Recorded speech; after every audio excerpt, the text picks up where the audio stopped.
All I ask is that you stay away from my mom. Hindi kailangan to, pare. My mom gave you more than this, huh? Mas malaking check niya. Pare, tigilan na natin to. Hindi tayo nagaganito, ha? You know what? Just stay away from my mom.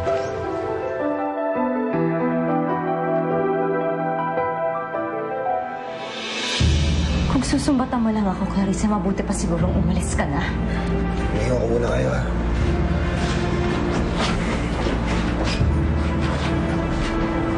Bakit kasi hindi mo agad sinabi sa akin? Hindi ka namin kailangan. Ate, sakit mo naman magsalita. Naoperahan na dapat si Inay kung sinabi mo lang agad sa akin na may problema at nagkasakit na si Inay.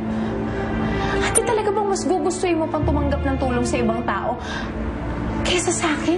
Oo. Mas gugustuhin ko pa tumanggap ng tulong sa ibang tao kaysa sa'yo. Ate, hindi mo ba alam obligasyon ko na tulungan si Inay bilang anak niya? Anak ka ni Inay? Di ba Gardamonte ka na? Hindi dahilan yan para hindi mo sabihin sa akin na nangyari kay Inay. Hindi namin kailangan ng tulong mo. Nung binili mo maging Gardamonte, pinalila mo kami. Kaya mabuti pa siguro umalis ka na. Sige. Alis ako. Pero hindi ako titigil hanggat hindi gumagaling si Inay. Ulitin ko. Hindi namin kailangan ng tulong mo.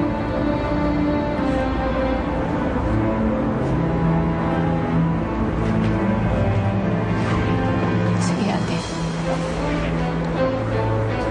Itulak mo man ako ng itulak palayo kay Inay. Hindi ko siya tatalikuran.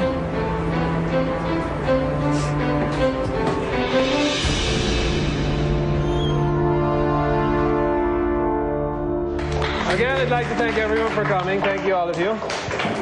Thank you so much, Stan. Thank you. Thank you very much. Thank you. Here, let me show you the way. Thank you po. Thank you. Thank you so much. Thank you. Thank you.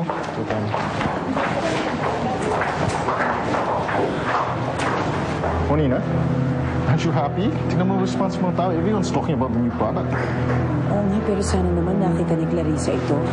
Alam mo, kanina ko pa siya tinatawagan, hindi sumasagot sa cellphone niya eh. Ano nangyayari sa batang yan? I'll try calling her, ha?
Akala ko ba ako lang napupunta dito pag may problema?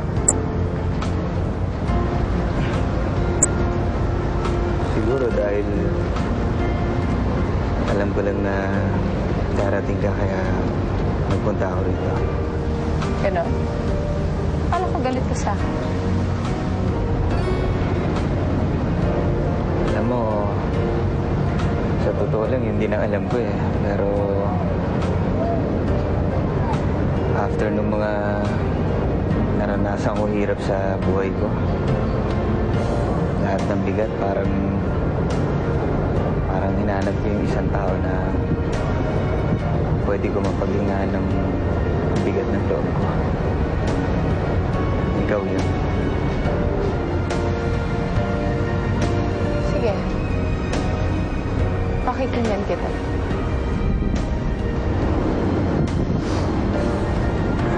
Alam mo, Clarissa,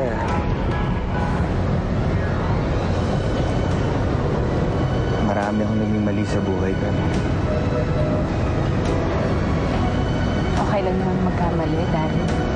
Lahat ng tao nagkakamali. Bakit? Alam ko.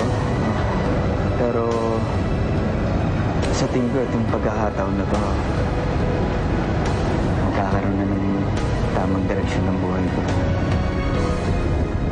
Huwag matanong kung bakit ka nandito, kung ano yung pinadala mong problema ngayon.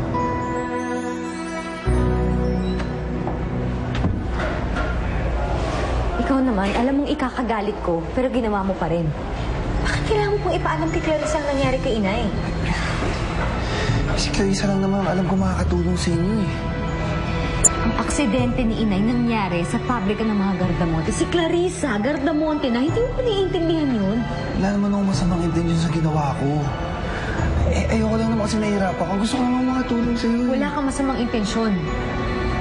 Pero hindi ka dapat nakikialam sa buhay ng may buhay.